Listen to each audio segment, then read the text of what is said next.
Welcome, friends and colleagues. My name is Jeff Goldhagen. I'm a pediatrician, a professor of pediatrics at the University of Florida, and president of the International Society for Social Pediatrics and Child Health.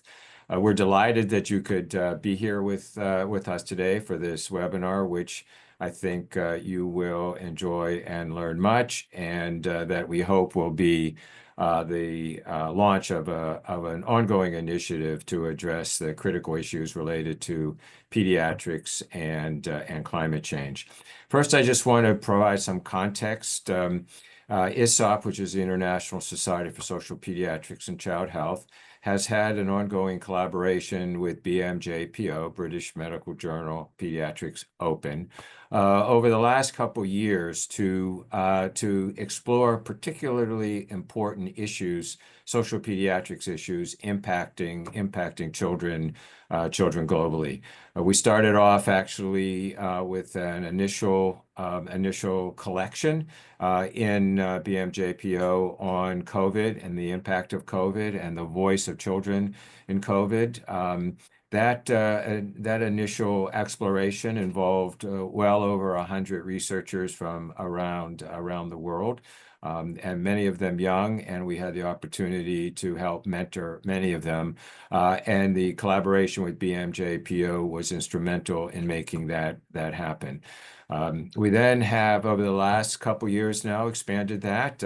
We are exploring the issues related to street and working children, and our colleague and friend and editor of BMJPO, Shanti Raman, has been leading that. We've begun also to explore issues related to child development and children with disabilities, and of course, then this focus on the impact of climate change on children. I can tell you that this collaboration, this interdisciplinary collaboration, which our colleague, Dr. Smith, Richard Smith, will be talking about, is critically important as we look forward to address the critical issues impacting children globally. And for that, I want to personally thank BMJPO for their collaboration, their leadership, and their vision as it relates to addressing these critical global issues.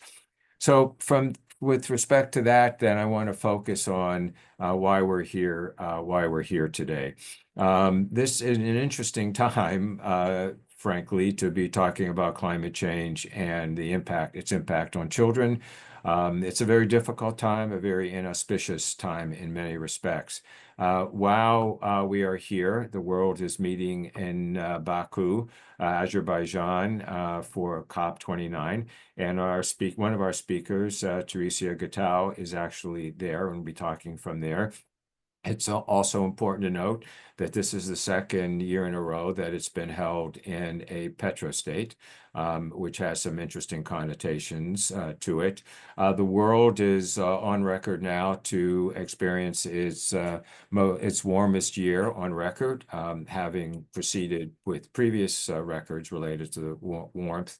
Extreme heat in the world. We're seeing climate change fueled hurricanes and droughts and fires all around us, which are in particular having an impact on children. And frankly, with the results of our past election in the United States, it's unclear exactly what will be unfolding under a Trump administration. But I don't want to necessarily just focus on Trump, because we are experiencing globally a right-wing movement toward populism and nationalism, which will not have a positive impact on our ability as a global community to address climate change.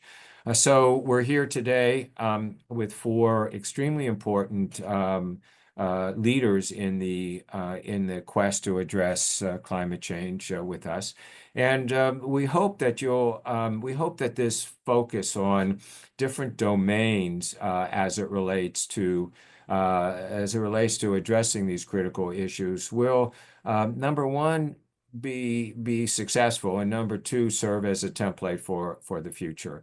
So we're not here to litigate and discuss the science behind climate change. We're here really to talk about next steps. what can a global agenda be from a strategic perspective that brings multiple disciplines together in what in the past has perhaps been called an interdisciplinary approach, but I think has actually moves to meet the definition of a transdisciplinary approach to addressing climate change. So with us today, I'm going to go ahead and introduce the speakers first, each of whom will have 10 minutes to speak, and then we will have time for questions and answers. So our first speaker is going to be a friend and colleague, Kelly Matheson. Kelly is a lead entity in Our Children's Trust. She has led the initiatives on a number of continents to bring a legal perspective to what we're doing, and suing in the United States and other places around the world, countries on behalf of children and with children to address the critical issues that relate to their right to survival, life, and development, which, as many of you know, is Article 6 of the Convention of the Rights of the Child. And so she has really taken a lead globally in addressing these issues. Richard Smith, Dr. Smith is representing journals in a sense. And Dr. Smith has an extremely renowned career, and he is current chair of the UK Health Alliance on Climate Change, and perhaps more importantly, was a former editor of the British Medical Journal. So thank you for being with us today, Dr. Smith. Anthony Costello is representing global health and maternal and child health. Dr. Costello is Professor of Global Health and Sustainable Development at the University College in London and Principal Investigator of the Lancet Countdown for Climate and Health Action, which has really taken a lead role globally in bringing these issues to focus. And he's a former director at the WHO Department of Maternal, Newborn, Child, and Adolescent Health. And so thank you, Dr. Costello, for being with us today. And Teresa Gattal, who is, as I mentioned, in Baku, Azerbaijan. I've had the privilege and pleasure of working with and learning from Teresia, otherwise known as Tess, over the last several years. She's a journalist and a voice for children and youth. She's a member of multiple organizations, including several UN organizations. She's taken a lead globally in addressing these issues by harnessing and engaging the voice of youth globally. So I want to thank Teresia for taking the time and joining us from COP29. So we hope this webinar again will spawn more webinars, but in particular spawn a strategic engagement of key leaders around the world, including children and youth, to really focus on creating a comprehensive strategic plan for addressing these issues that we can all work from. The challenges we're going to be facing in the near future are going to accelerate, and the more that we can work together as opposed to in silos, the more effective I think that we will be. And so, to the extent that we can look forward to engaging our colleagues in establishing a global strategic agenda for addressing the impact of climate change on child health, we will have succeeded today. There's a great statement from Abraham Lincoln when he gave his Gettysburg Address that said the world's not going to remember what we said here, but they won't forget what we did here. So hopefully this can be the beginning of a global initiative that brings us together. So again, I want to thank you again for joining us. We will have opportunities for questions and answers. If you could put those in the Q&A, we will make sure we have the opportunity to answer those. The webinar will be posted, so will be archived and be available for folks. So I want to stop there and thank our participants again, and thank you for joining us. So we're going to start off with Kelly Matheson, who's joining us from a train station in London, I think. And Kelly, so if you could go ahead. Thank you. Yeah. So first of all, I wanted to apologize to everyone for being at a train station on my phone. My life was turned upside down a little bit personally and politically. And so this is just an opportunity to be with my favorite community today. So as Jeff mentioned, our collective goal is to come up with a strategic agenda. I'm going to talk about the agenda items that I would suggest at the intersection of human rights and constitutional law, climate change, and children's rights. These are just ideas for your thoughts and reflections, and I hope that we can talk about some of them during the Q&A. There's 9 of them, so Jeff might have to stop me before the 10-minute mark. First, and most importantly, we need to secure a legally binding and enforceable constitutional human right to a life-sustaining climate system. And this is critical for a number of reasons, and here's a few.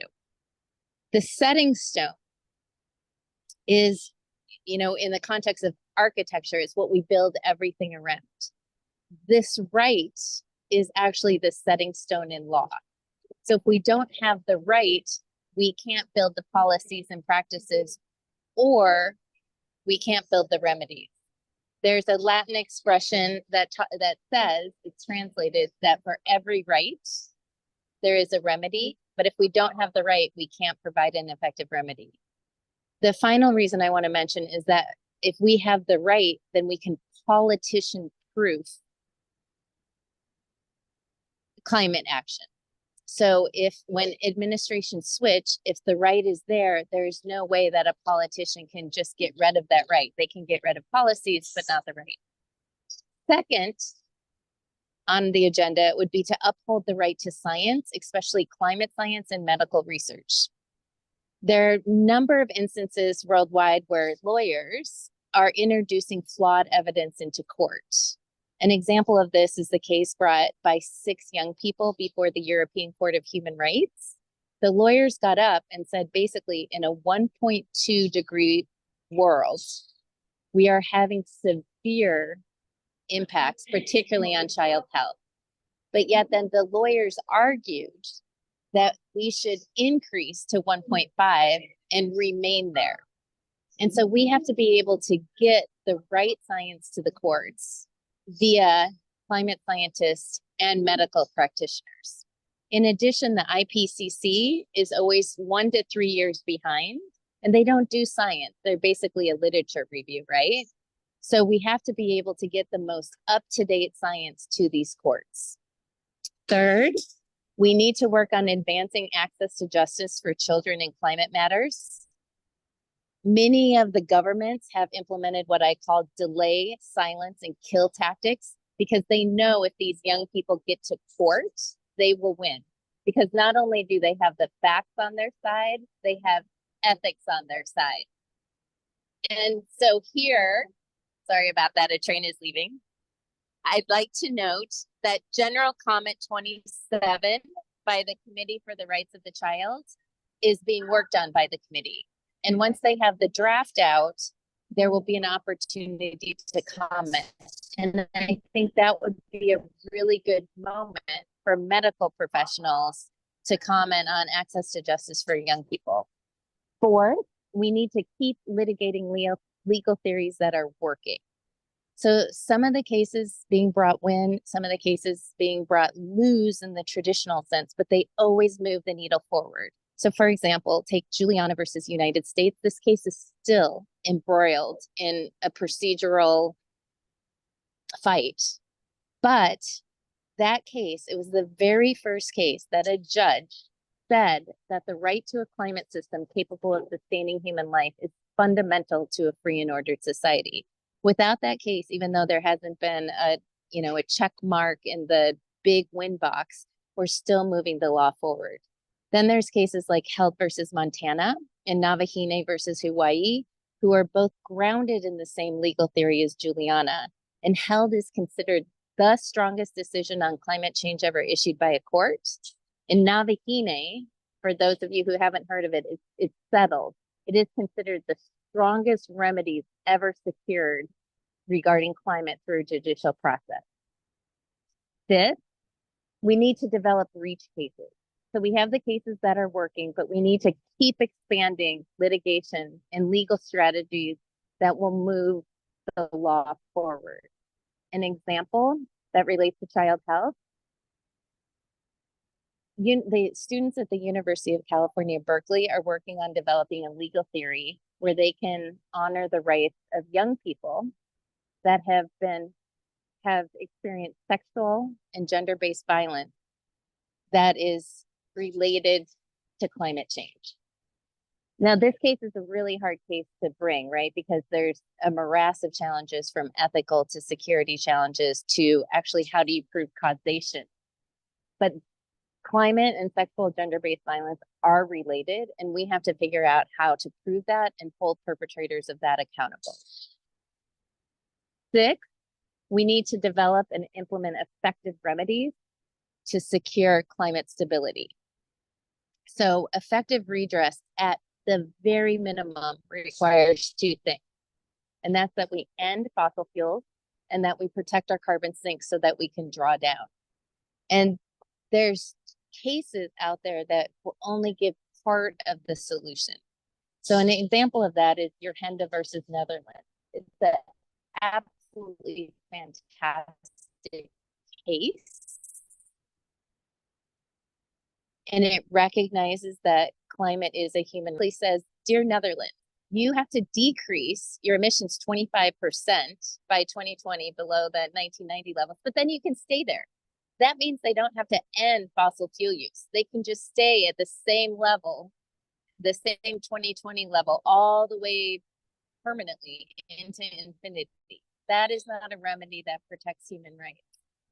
Hawaii versus Navahine, on the other hand, which was brought by 13 young people, secured a settlement. And in that settlement, they had the entire suite of rights. We don't have time to go through all of them, but the settlement agreement reaffirms the right to science. It affirmed that the targets set via political negotiations, like what's happening in Azerbaijan, aren't enough.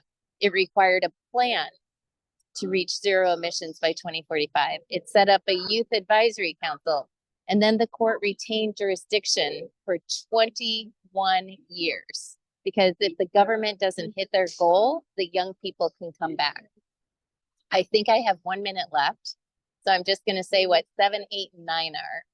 7, I think we need to say out loud that the international climate governance regime has failed, and start getting creative on how the international community could actually address rather than perpetrate the problem. A young woman named Sarah, who's in Azerbaijan, summed it up really well. She's like, I'm 25 years old and I'm going to the 29th COP, and emissions are only going up. 8, we need to pour resources into implementation. We're starting to win these cases, but Navahine is a great example. It took 3 years to litigate the case. It's going to take 21 years to implement that decision. So we need to start figuring out implementation law. If you look at the International Covenant for Civil and Political Rights, that covenant talks about protecting men and women. It doesn't talk about protecting children. So those are my 9 ideas, and I hope we can talk about them. Thank you so much. No, Kelly, thank you. That was great. It was a big burden for you representing human rights and the justice system, but you did a great job. So we want to move now to Dr. Smith, who has an equally significant challenge in representing journals and that part of the world. Dr. Smith. Good. Well, thank you very much. I think Saskia is going to put up, I've got some slides. So thank you very much for asking me to do this. And I think it's great that you're thinking at this strategic level. So this is what I'm talking about, the role of global health journals in responding to the climate and nature crisis. And it's both a climate and a nature crisis. Next slide, please. I think we're taking it as read that, we've got a big problem here, but I love this quote from the Lancet. So climate change and the ecological crisis are both the major threat to global health and the greatest opportunity to improve global health if we can do all the things we need to do. Next slide, please. So as Jeff said, this is going to be the hottest year ever, and there is a sense that everything is accelerating. Whether that's because of feedback loops kicking in, we're not quite sure, but I think it's pretty disturbing. And of course, children are the ones who are most affected and will be the most affected in the future. So next slide, please. And I think we have to recognize there needs to be transformation at every level, from global to national to personal, and that includes journals. So we're talking about a major transformation here. Next slide, please. And this is where I think most healthcare professionals are at. So most of us recognize climate change is real. It's happening now. It's not about the future. People are experiencing the direct impact of climate change, floods, heat waves, wildfires, and people know about what they can do personally to make a change, stopping flying so much, etc. Where I think there's more variable awareness is just how urgent this all is and how much we need to transform society. And I think we've been slow to make the connection with what we do every day with healthcare and healthcare priorities. I mean, certainly here in the NHS, people seem to struggle to find time to think about what does climate change mean for the whole health system and what is the connection with the clinical role. So that's where I think readers of journals are at. Next slide, please. So through the UK Health Alliance on climate change, we have in the past 3 years put together 3 editorials that in the end were published in over 200 journals, and it was 300 in 2023. And these were journals all over the world. It was the BMJ, the Lancet, JAMA, the New England Journal, the Chinese Medical Journal, journals from Latin America. And this, this had never been done on this scale before. In the first one, we argued we have to do absolutely everything we can to stay below 1.5 over pre-industrial levels. I think now we recognize, unfortunately, that's not going to happen. And we also argued this will only be possible if high-income countries provide a lot of support to low-income countries, vulnerable countries. The second editorial was authored entirely by editors of African journals, because that was a COP held in Africa, and we emphasized the justice issue. And then last year we published one arguing that it's wrong to think about the climate crisis and the nature crisis separately. I mean, at the moment we have 2 separate COPs. I mean, these are part of the same thing. Now, this year, because it's so much work to put this together, we hoped that somebody else might take it over. And it is possible that the World Association of Medical Editors will take it over. I mean, we at the UK Health Alliance did manage to publish an editorial in both the BMJ and the Lancet. But I think there's an appetite for this to continue, and we would like to put together some sort of consortium that would certainly include pediatric journals, and child health journals might have their own initiative. Next slide, please. So we then became interested in, what had journals done? And this is a study that looks at what journals have done, and it looks specifically at journal rather than article, because we did have data on articles already, but we wanted to know how many journals had done anything. Next slide, please. I mean, this is a familiar slide that shows a steady increase in the amount published on climate change and health. And you can see that it really begins to lift off in about 2007, 2008, which in some ways is a bit slow, because we've known about this, since the 19th century. And certainly there was a lot of talk about it in the 80s. And I think journals have been slow, to be honest. Next slide, please. And then we looked at, when had individual journals begun to publish their first article. And you can see that, again, it doesn't really lift off until about 2016. So we've been slow again with this. Next slide, please. And then if you look at how many articles of journals published, you see that quite a lot had published none. Quite a lot have published 1 to 5 because our sample included journals who'd been part of this scheme. So I think for many of them, that was the first thing they ever published on climate change and health. But there were a few journals, I mean, particularly the Lancet and the BMJ, that had published over 300 journals. And we'd found that British journals have published much more than American journals. Next slide, please. So what is it that journals are good at? You can imagine after all these years of being an editor and sitting on editorial boards, I've thought about this a lot. And I think this list will surprise you. I don't think it's what you think journals are good at. I mean, I would say the first thing they're good at is agenda setting, legitimizing, saying this is something you should be thinking about. And actually, I think, Jeff, you gave a lot of examples earlier. And we know that from sort of studies, actually, of the mass media mostly, that journals are not good at telling readers what to think, but they're good at telling them what to think about. Investigation exposing malpractice. I mean, it's a minority of journals that have got the resources to do that, but it can have a hell of an impact.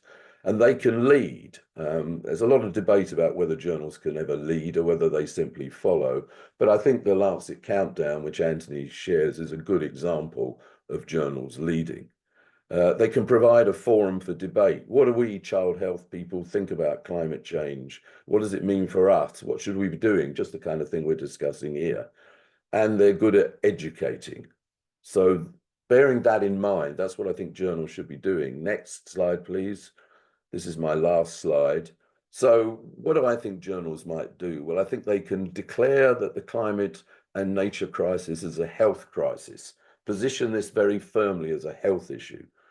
Publish campaigning material and news on the climate and nature crisis and health, publish educational material, promote, seek and publish research. I mean, that is very badly needed. I mean, there's a hell of a lot that we don't know, particularly in how to decarbonize healthcare. And then you can participate in working out how your area of health, what does this mean specifically for child health, can decarbonize and adapt to the crisis. And you could join a proposed consortium, and somebody here could pick up the banner and run with it in making sure there is a consortium that can not only publish an editorial every year, but potentially share material. And lastly, make sure you get your publisher and journal, in this case, the BMJ, to net zero. Boom, boom. Thank you. Oh, there's one other slide. Sorry, that if you contact the UK Health Alliance on Climate Change, we have a fantastic newsletter that I don't put together that will tell you everything you need to know about what's going on. Well, thank you, Dr. Smith. This is precisely what I think what we need, which is a really firm agenda for how we move this agenda forward. So Kelly and you have done a great job beginning to create this blueprint for an architecture that brings all of us together that's sustainable. So next, Dr. Costello, who again has had a renowned career in maternal and child health and academic medicine, and now really a leader in issues related to climate change. So Dr. Costello. Thanks very much, Jeff. I'm just going to press my timer. Right.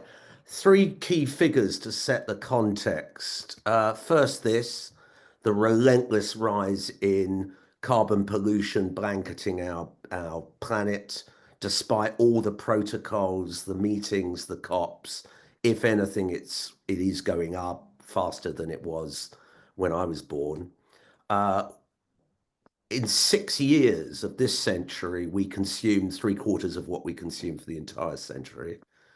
And this is, can you not see that? I need to get rid of that, don't I? just to show American real factor income growth, just showing the massive inequalities that have emerged since neoliberal economics came in around 1980.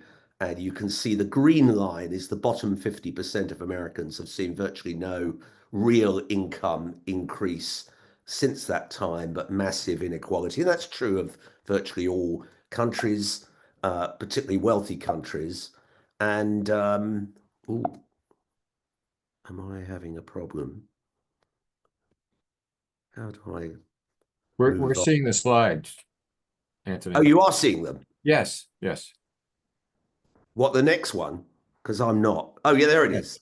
And this is the one that he showed, which shows that actually in the last 2 years, we've been above 1.5 degrees already. And climate scientists are pulling their hair out about this because they're worried that we may be hitting a tipping point and that we're going to go above 2 degrees within 10 years. So we set up the Lancet Countdown about nearly 8 years ago, and that was after 2 commissions. And we now have, I think the figure is what is it, 156 indicators, 122 authors, and about more than 60 research institutes involved. And you can download this for free. Just go onto the Lancet and download the whole thing, just type in Lancet Countdown. I'll just show you a few things very quickly. This is a figure showing how in the last 15 years, you've seen a big increase in exposure to heat waves around the world. This is the kind of thing that some research groups are doing with WHO High Horizons. I'm not going to go through this, but clearly there are different kinds of heat hazards, vulnerability factors, the sort of direct physiological impacts, the indirect impacts, and then the impacts on different kinds of health outcomes. The problem is that in the journals, virtually all the papers now are on impacts and not on solutions, and we're running out of time. So I think we need to move away from just looking at impacts. Clearly, from the recent report, which has just come out 2 weeks ago, we always time them just before the COPs. You can see that in low and middle income countries, they're seeing a very big economic impact on labor, particularly in agriculture because of heat. Heat mortality is very difficult to measure because most countries don't register deaths and virtually none register heat as a cause of death. But our modeling suggests that actually it's going up, and this may be much underreported. Drought is also showing quite dramatic rises in the last 25 years of severe, extreme, and exceptional drought. And both of these contribute to the rising food insecurity and undernutrition. And we've seen a correlation between heat wave days and frequency of drought months with that rising hunger. And this is, food insecurity has increased since 2016. So we're not solving that problem, and it may get a lot worse in the next decade.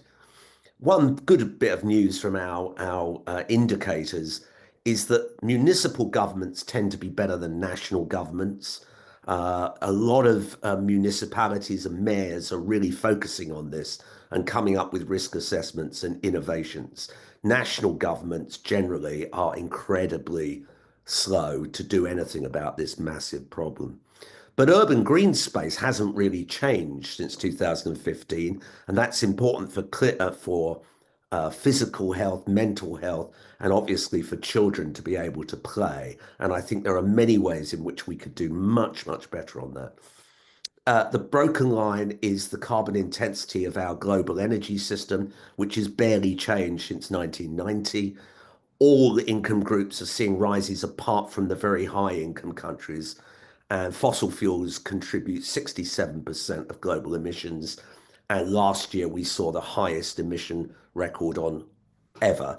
And by now we should have been reducing that if we're going to achieve Paris goals, which we won't. Renewables are exponentially rising, but from a low base. What's really disappointing is that the low income group have only 2.3% of their energy coming from renewables, when actually most of them, if they had the right investment, could do much, much better on that. Agriculture contributes a third of greenhouse gas emissions, mainly from meat and dairy livestock, and they have been increasing over the past, decade or so, reflecting the sort of failure of us to promote better vegetable or based diets, which we could do a lot more to promote, especially facing childhood obesity.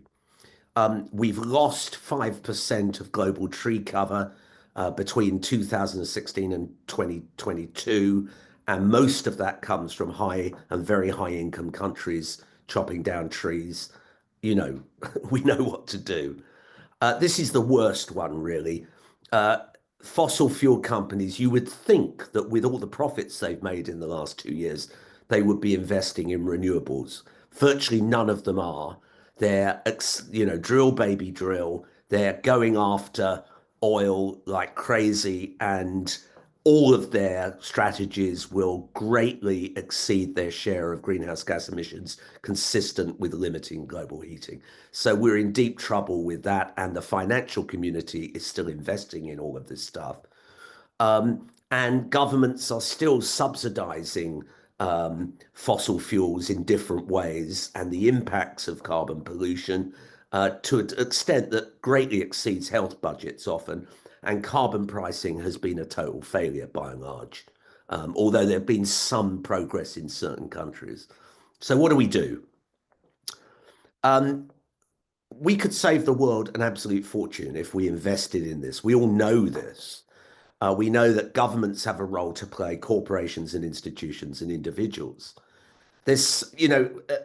Gramsci talks about pessimism of the intellect, optimism of the will. We don't have time for pessimism.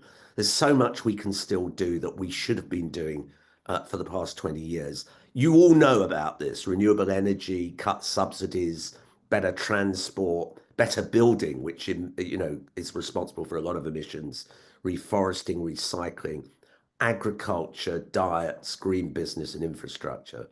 The healthcare industry really has to do a lot more. 5% of all greenhouse gas emissions come from our industry, and most of those scope 3 emissions come from all the things we do rather than the energy we burn in our facilities.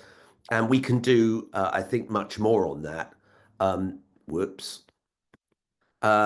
We can focus on policies, practices, the people in our industry, and implementation and quality methods. That was my hopeless attempt on AI to come up with a primary care sustainable picture, but it's all right.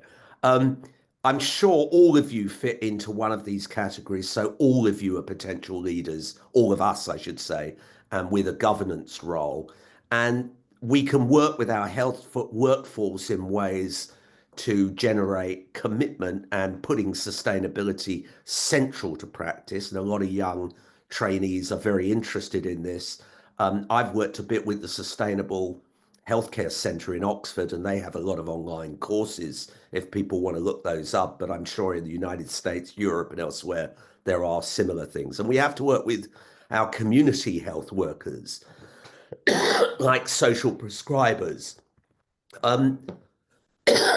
Sorry. The NHS has done pretty well in having information systems about suppliers having a carbon reduction plan. The Lancet Commission on Sustainable Healthcare is reporting next year. Keep an eye out for that. We need to do much more on medical products and technologies. But the biggest thing is low value care. People estimate about 3/4 of all care is pretty low value. And therefore, if we could delete some of this, we could do much more about what we hope to do. To finish, I'll just say that I think community interventions are a key element of whatever we do. That primary care is central. We need to work with community health workers. We need to think about practical ways at community level to deal with heat stress, food insecurity, all the clean air, water, and food that we need, and biodiversity and green spaces, much of which will also improve mental health as well. And there's so much more we should be doing to evaluate that kind of approach. I'll leave you with this quote from Hannah Arendt. Power is not the property of an individual. It belongs to a group and remains in existence only so long as the group keeps together. The moment the group disappears, power vanishes. So I believe in the power of small groups, and we could do much more. And all of us can work with groups, whether it's in healthcare, political, local, sustainability. There is so much we can do. I'll leave you with this thought. One last slide. This is Sophie Howe, who is the only Future Generations Commissioner I know of, set up by the Welsh Government. And the Welsh Government said these were their aims: to be prosperous, resilient, healthier, more equal, cohesive, vibrant culture, and globally responsible. And she worked for 9 years assessing all of their policies to see whether they worked for future generations and today's children. And I think this needs to be replicated everywhere. I think we should lead a campaign in the UK to do this in all 4 nations, but also around the world. And I'll stop there. Great. Thank you so much. Just want to comment at one of your slides, one of your latter slides focused on local communities. I just want to mention that the collection for BMJ PO is open until till January, early January. So we would really love to see more contributions, and many of the contributions have focused on the work that's being done by local communities, in particular in Africa. We think that Africa will have nearly 40 to 50% of the population of children. It's the youngest population now. And so we're thinking of this century as the century of the African child. And in the collection as it's unfolding, there are many examples from Africa as to what's happening in the local community. And we would highly recommend and hope that folks will, in fact, contribute. There's an opportunity to do viewpoints in the journal, so it doesn't have to be long research articles, but 1,200-word viewpoints as to really how to take this strategies forward and really examples of what's happening on the ground. And just one last thing, Dr. Costello. Hannah Arendt, it was a wonderful quote, and Margaret Mead said, "Never underestimate the power of a small group of people to change the world. In fact, it's the only thing that ever has." And so we're hardly a small group, but our voice and our work can be really extremely powerful. So thank you again. And last but not least, hopefully we have Teresa Gattal, who again is a young journalist who's doing phenomenal work globally, and in particular in Africa, as it relates to harnessing and using the voice of children and youth. Teresa, Tess, thank you for taking the time from your work and at COP29 to join us. And Teresa, can you hear us?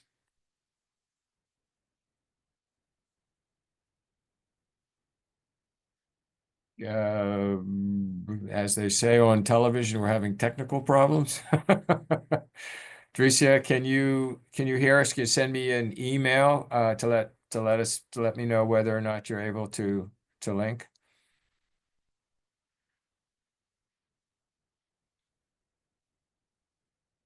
All right. Well, why don't we put things on hold? Hopefully, Tess will be able to join us from Baku, and do you want to open this up for questions and comments, please, in the Q&A? If you could, if you have any questions, comments from our speakers. Well, while we're waiting, I have one, and I think it was you, Dr. Costello, that put up here's Teresa. Tess, can you hear us? Yes, I can. Sorry, it was a bit noisy on my background. Please go ahead. Great. Well, why don't you go ahead?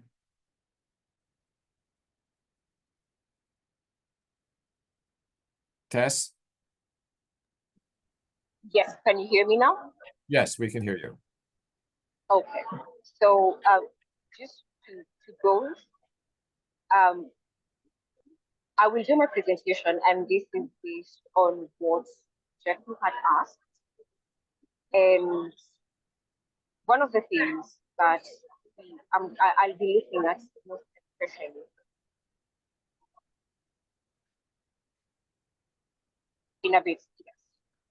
So how are we able to gather youth voices?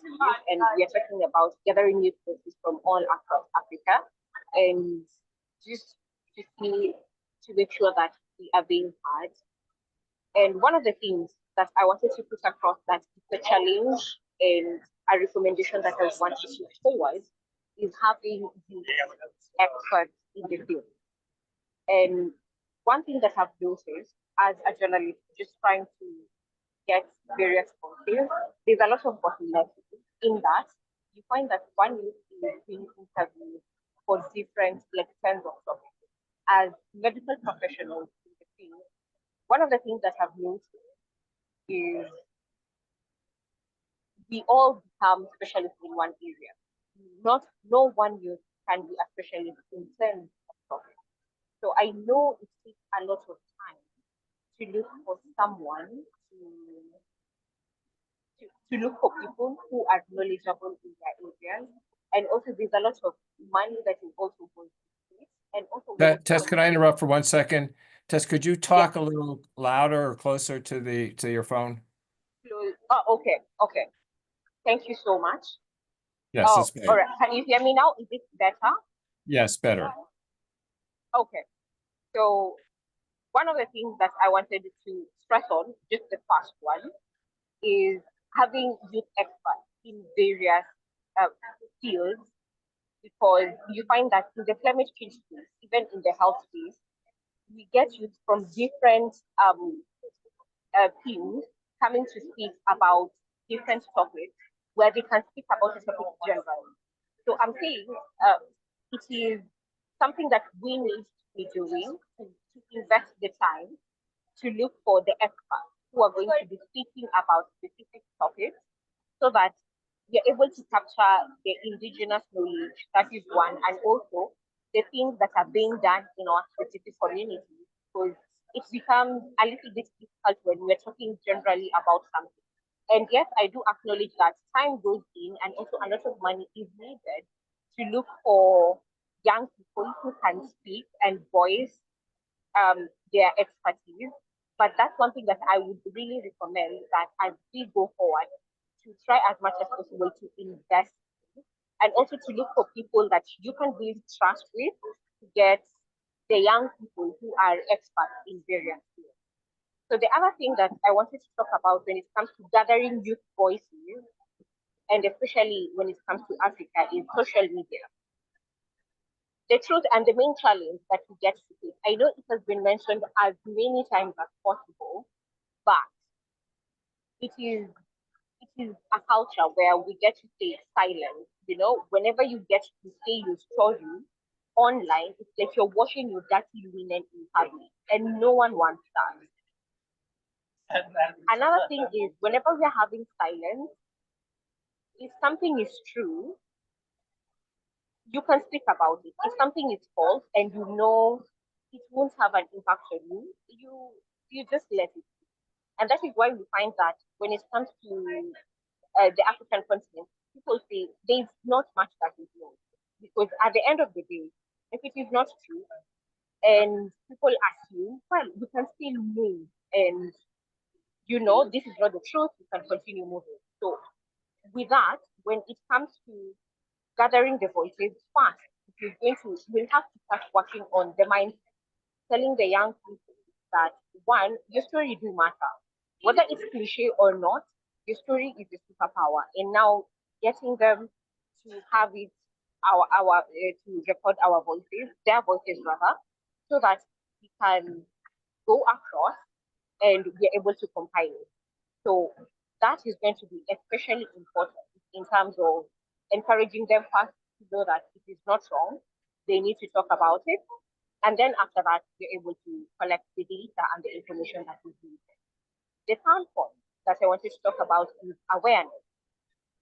The biggest challenge that we find, and especially across Africa, is the fact that they don't know that they are being impacted by climate change.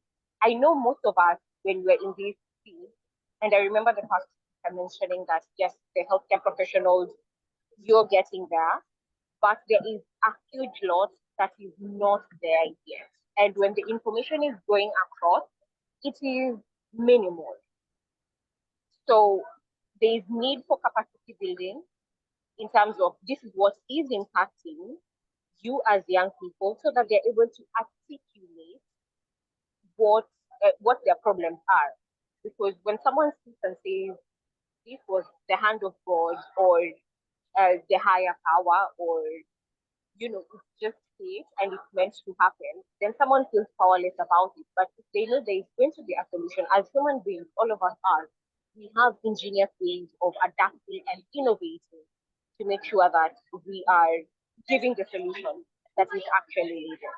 So that is the other point that I wanted to talk about.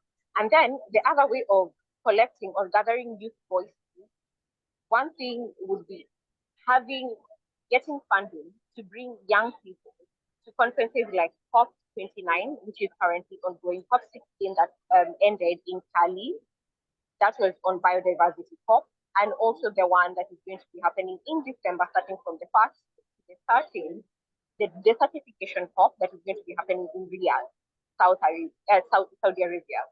So with all of this, you'll find that when we are all of us here, it's very easy, especially for reporters and also for young people, to gather voices, because it's a meeting point and you're able to bring other youth on board, get their voices, and also to get to see what they are advocating for and what they are passionate about.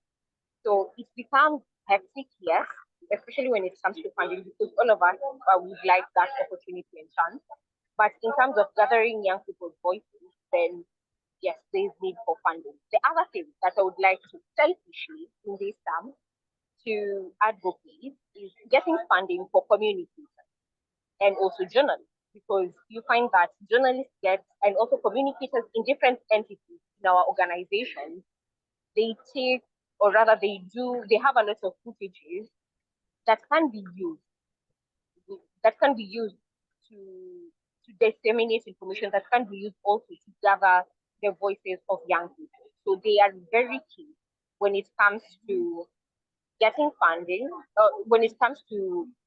getting funding for our organization in terms of PR, and also when it comes to gathering and also editing of the work of young people that has been done. So that is also very important. And this, as I speak, is something that, yes, as an African continent and also as a youth, we try as much as possible to do, to solicit funds so that we can have more communications to highlight the work that is being done on the ground, and the rest of the world can be able to see and gain interest in whatever department they would want, and share it or even amplify the work of the young people on what they are doing in the society and also in their community.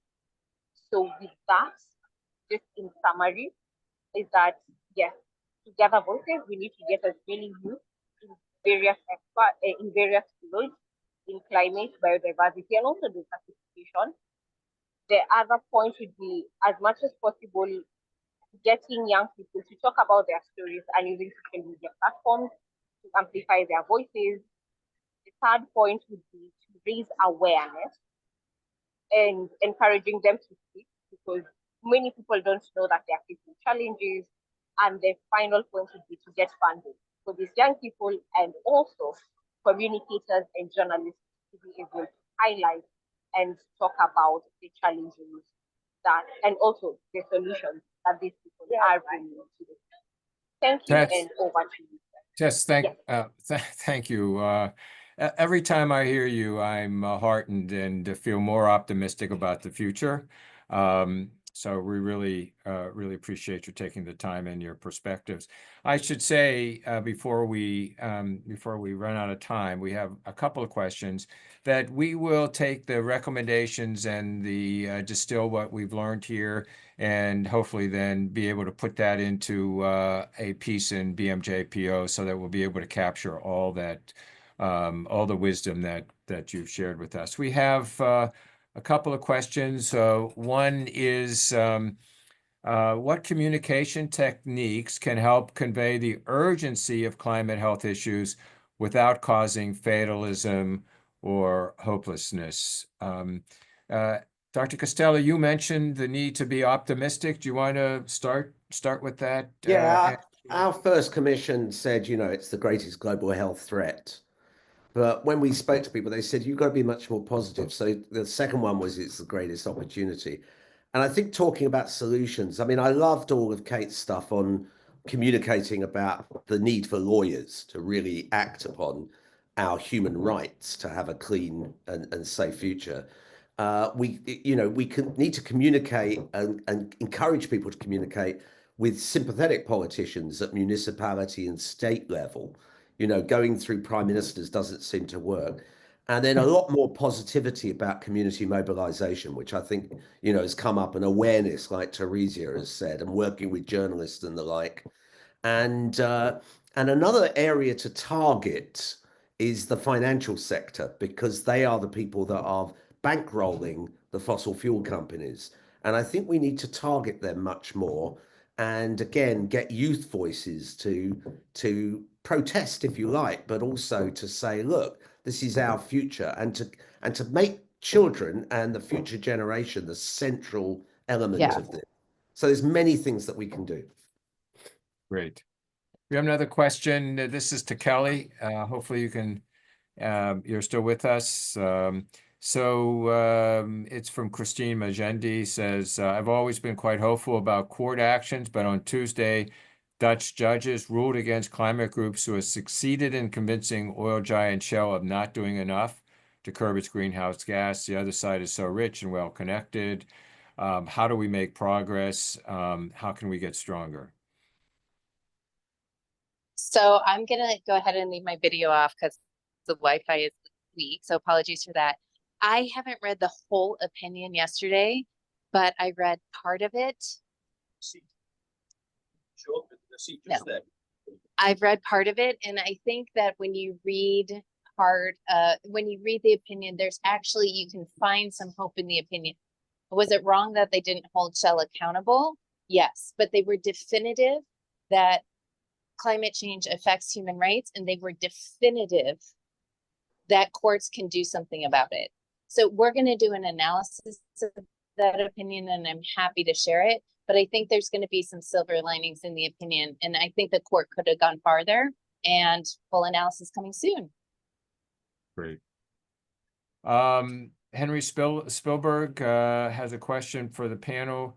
Could more be made of the economic benefits of mitigation for climate change, saving energy, reducing consumption, etc.? And how might this be applied to child health? Dr. Smith, you want to start with that? Yes. I mean, I think the economic question is absolutely fundamental. I mean, I've been reading books on degrowth. I'm reading a book at the moment on growth by Daniel Susskind, an economist, who points out that growth has brought enormous benefits, but it's also brought an enormous downside. And how on earth can we have one without the other? And some people pretend that we can. With green growth, we can have all the benefits without the risks. But I think he's arguing, and I'm sure he's right, there are going to be kind of trade-offs. And I think economists are hugely important in this, because I think anything that dramatically reduces people's living standards, a bit like the graph that Tony showed, you know, it has all kinds of political knock-ons. So I think economists are a group that we should be talking to much more than we are at the moment. I have to say, in all the books I've read, they're pretty good on the problem. They're not so good on what to do about it. So that sounds like an opportunity and a challenge. Well, we're at 8 o'clock. Our commitment to keep us to an hour. We have one last question from Abroa Admasu. Even though much advocacy, political, and leadership commitment, we're not seeing this, especially in developed countries, and there's a rival with political power than the impact of climate and health. How do we change the global perspective, the power differential between politics and what we know about climate change? Does anybody want to take that? And that's the $64 trillion question, isn't it? And I mean, obviously, you know, you've had some countries that have moved towards a more climate-friendly governments.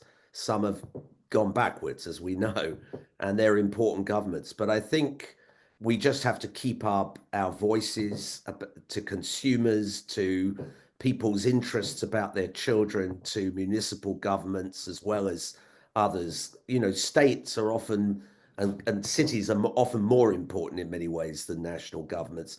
So there's still lots of things we can do, despite the feelings we may have about people saying that, you know, talking about green scams and all the rest of it, which is completely unacceptable. And we have to get the science across. Again, there's a big disinformation movement, but we need to challenge that. And we mustn't be afraid to go on social media and mainstream media to really contest that and to emphasize the urgency, because we've had, you know, to be fair, the other thing I quote is Mrs. Thatcher. She was a right-wing neoliberal politician, but in 1988 gave one of the best speeches ever about the risk of climate change and saying we should find the money globally to tackle this, because she was a trained chemist and knew about the risks. So let's challenge the populists about that. great. All right, so excuse me for 1 second. Let me first of all thank all the panelists for their really very excellent presentations. Again, we'll take what was said here and distill it to some critical bullet points and to help begin to establish a strategic plan for how we move forward. We're going to be hopefully publishing this this information in BMJPO as part of the collection. But we looked at around 100 resilience plans from around the world that were funded as part of the 100 resilient cities, and I can tell you that almost none of them focused on children. We then went back and reviewed all the resilience plans, 24 of them from the United States, to see what's happened in the last 5 years. Almost nothing about children in municipal resilience plans. So one of the challenges I think that we have that we can all collaborate on is taking all of these points, creating an architecture, a blueprint for what would a municipal resilience plan look like that then could be used globally, because currently that doesn't exist. So I think that the importance of this webinar is bringing these multiple disciplines together to work together, as you said, Anthony, on how do we come together to address these critical issues. I'm going to turn this over now to Shanti Raman, who's an editor with BMJPO, and thank you all again for your participation. Yeah. Thank you all for attending. I think it's all been said by all of you, but I can tell you that as the editor-in-chief of BMJ Pediatrics Open, we are taking this issue very seriously. Richard highlighted what journals can do. Journals can actually lead, and I think we are unashamed in being solution-focused, so we don't want to just describe the issues. Yet again, we all know about climate change and its impacts. Restating that we really need to look at solutions. So we are very much looking for, innovations and solutions coming from our submissions. The other thing we are unashamed about is that we do focus on young people's voices. And so we would love to showcase and publish pieces by young people, and anyone who wants to put forward ideas get on to Jeff or myself. So we're really happy to have hosted this, such an opportune time. It is the single biggest issue, both an opportunity and a threat, obviously, climate crisis. We need to grab onto it. So thank you all. Bye-bye.